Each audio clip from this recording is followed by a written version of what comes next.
Hello and welcome back to Lisa Loves, and today I thought I would share an interest of mine with you and give you my top 10 personal favourite ghost photographs and the stories behind them. So whether you're a believer or whether you aren't, check out my top 10 and let me know what you think in the comments. So coming in at number 10 is the Spectre of Newbie Church.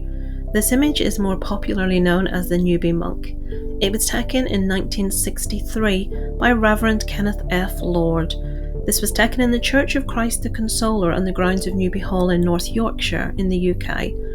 The figure appears to resemble a human. Much speculation has been had regarding what type of person might be in the image. Most speculation by believers has concluded that it resembles a 16th century monk with a white shroud over his face, possibly to mask leprosy or another disfigurement. Others contend that it's an accomplice in a costume. What do you think? Number 9. The Ghost of Late Lord Combermere. Sybil Corbett's 1891 photo of the Combermere Abbey Library in Cheshire, England, seems to depict the ghost of the late Lord Combermere sitting in his chair.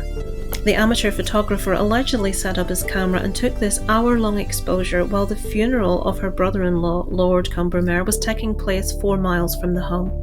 Interestingly, the apparition that appears to be sitting in the deceased Lord's chair seems to be Lord Combermere himself. At number 8, the Ghost of Freddie Jackson. This group portrait of Goddard's squadron, which had served in World War I at HMS Daedalus Training Facility, is said to feature the ghostly face of Freddie Jackson, a mechanic who was accidentally killed by an airplane propeller 2 days before the picture was actually taken. His face is said to be visible behind the airman in the top row, 4th from the left. The photo was allegedly taken on the day of Jackson's funeral. At number 7, deceased canine reuniting with his best friend. According to a 1939 print of Life magazine, the terrier in the left photograph was the beloved playmate of the big dog pictured right. After the terrier died, the dog on the right was heartbroken. The above right photo was snapped by a psychic photographer of the big dog with its owner, and allegedly shows the spirit of the small terrier hovering directly over the big dog's back. Number 6. The Ghost of Abraham Lincoln. This photo is of the supposed ghost of Abraham Lincoln with his widow, Mary Lincoln, taken around 1870. It's considered one of the first examples of spirit photography.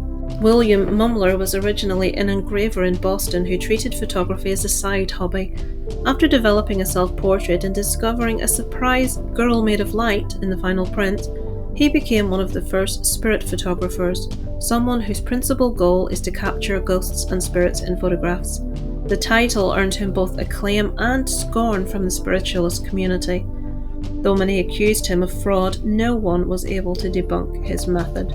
Number 5. The Brown Lady of Raynham Hall. This photograph was originally taken in 1936 by Captain Hubert C. Provand and allegedly shows a ghost that haunts Raynham Hall in Norfolk, England. According to legend, the identity of the ghost in this photograph is none other than Lady Dorothy Walpole, sister of the first Prime Minister of Great Britain, Robert Walpole. According to lore, Walpole, the second wife of Charles Townshend, had an affair with Lord Wharton. When Townshend found out, he locked her up in Raynham Hall, where she stayed until her death in 1726. London-based photographer Captain Hubert C. Provand snapped the photo in 1936, where it ran in Country Life magazine later the same year. Number 4.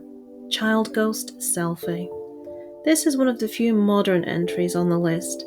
A girl's chilling selfie in a car appears to show a child's ghost sitting in the back seat, which paranormal experts believe was a warning from beyond the grave. Melissa Kurtz was driving her daughter Harper to a beauty pageant when 13-year-old became bored and started taking snaps of herself. Later, the mum of 2 spotted the ghostly face of the young boy lurking behind her daughter, despite insisting there was no one else in the car with them at the time. Researching the stretch of road they had been travelling on, Melissa discovered that the spooky selfie coincided with the anniversary of a deadly road accident, which she thinks could have involved the same little lad. Multiple paranormal investigators analysed the image, with one claiming the ghost's hand appeared to be reaching for Harper.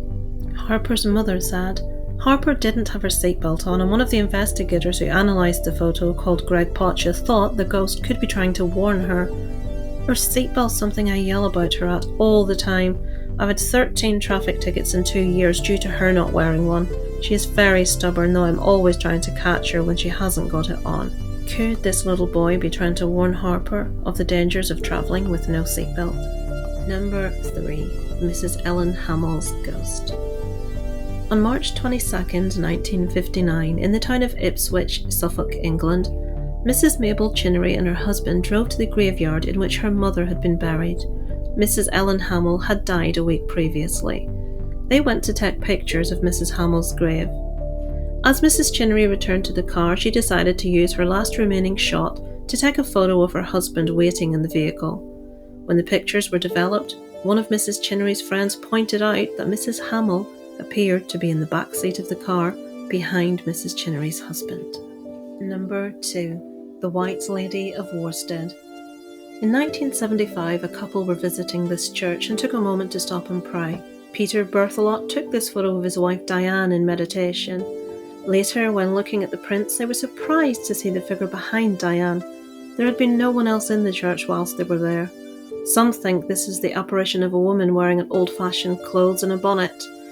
The couple went back and showed the photo to Reverend Petit. He nodded and told them that there have been reports of this ghost going back for many, many years. One legend recounts a man who challenged the White Lady on Christmas Eve of 1830. He told everyone he would climb to the top of the belfry and kiss her if she appeared.